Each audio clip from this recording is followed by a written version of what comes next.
ಕಟ್ಟಡ ಮಾಲೀಕರಿಂದ 10 ಲಕ್ಷ ರೂಪಾಯಿ ಲಂಚಕ್ಕಾಗಿ ಒತ್ತಾಯಿಸಿದ ಪುರಪಿತೃಗಳು.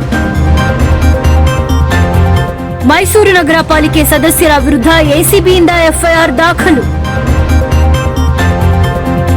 ಪುರಪಿತೃಗಳಾದ ಲಕ್ಷ್ಮೀ ಶಿವಣ್ಣ, ಆರ್ ರಂಗಸ್ವಾಮಿ, ಅಶ್ವಿನಿ ಅನಂತು ಆರೋಪಿಗಳು. ಸದಸ್ಯೆ ಲಕ್ಷ್ಮೀ ಶಿವಣ್ಣ ಅವರ ಪತಿಯಾದ ಮಾಜಿ ಪುರಪಿತೃ ಶಿವಣ್ಣ ಮೇಲೂ ಕೇಸ್.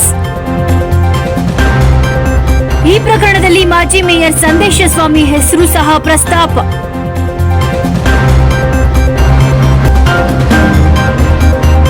ಕಟ್ಟಡ ಮಾಲೀಕರಿಂದ 10 ಲಕ್ಷ ರೂಪಾಯಿ ಲಂಚಕ್ಕಾಗಿ ಒತ್ತಾಯಿಸಿದ ಪುರಪಿತೃಗಳು.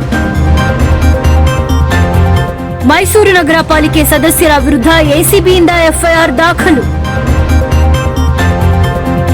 ಪುರಪಿತೃಗಳಾದ ಲಕ್ಷ್ಮೀ ಶಿವಣ್ಣ, ಆರ್ ರಂಗಸ್ವಾಮಿ, ಅಶ್ವಿನಿ ಅನಂತು ಆರೋಪಿಗಳು. ಸದಸ್ಯೆ ಲಕ್ಷ್ಮೀ ಶಿವಣ್ಣ ಅವರ ಪತಿಯಾದ ಮಾಜಿ ಪುರಪಿತೃ ಶಿವಣ್ಣ ಮೇಲೂ ಕೇಸ್. ಈ ಪ್ರಕರಣದಲ್ಲಿ ಮಾಜಿ ಮೇಯರ್ ಸಂದೇಶ ಸ್ವಾಮಿ ಹೆಸರು ಸಹ ಪ್ರಸ್ತಾಪ.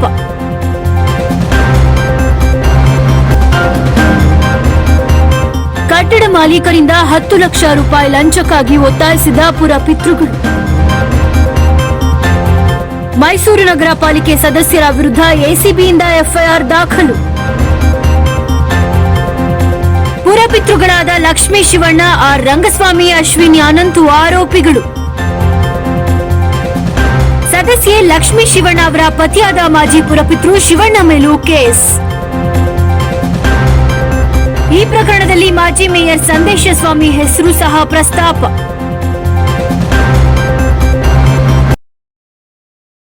ಮೈಸೂರು ಮಹಾನಗರ ಪಾಲಿಕೆಯ ಸದಸ್ಯರುಗಳೇ ಕಟ್ಟಡವೊಂದರ ಮಾಲೀಕರನ್ನ ಬೆದರಿಸಿ ಅವರಿಂದ 10 ಲಕ್ಷ ರೂಪಾಯಿಗಳ ಲಂಚದ ಹಣಕ್ಕಾಗಿ ಒತ್ತಾಯಿಸಿದ್ದ ಪ್ರಕರಣ ಜರುಗಿದೆ.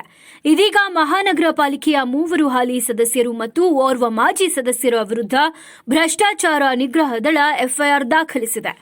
ನಗರ ಪಾಲಿಕೆಯ ನಗರ ಯೋಜನಾ ಸ್ಥಾಯಿ ಸಮಿತಿಯ ಸದಸ್ಯರಿಂದಲೇ ಲಂಚದ ಹಣಕ್ಕಾಗಿ ಒತ್ತಾಯ ಹೇರಿರುವ ಈ ಪ್ರಕರಣದ ಸಂಪೂರ್ಣ ವಿವರಗಳು ಶ್ರೀ ವಿಜಯ ನ್ಯೂಸ್ 24 ಕನ್ನಡ ವಾಹಿನಿಯಲ್ಲಿ ಕೆಲವೇ ನಿಮಿಷಗಳಲ್ಲಿ ಪ್ರಸಾರವಾಗಲಿದೆ.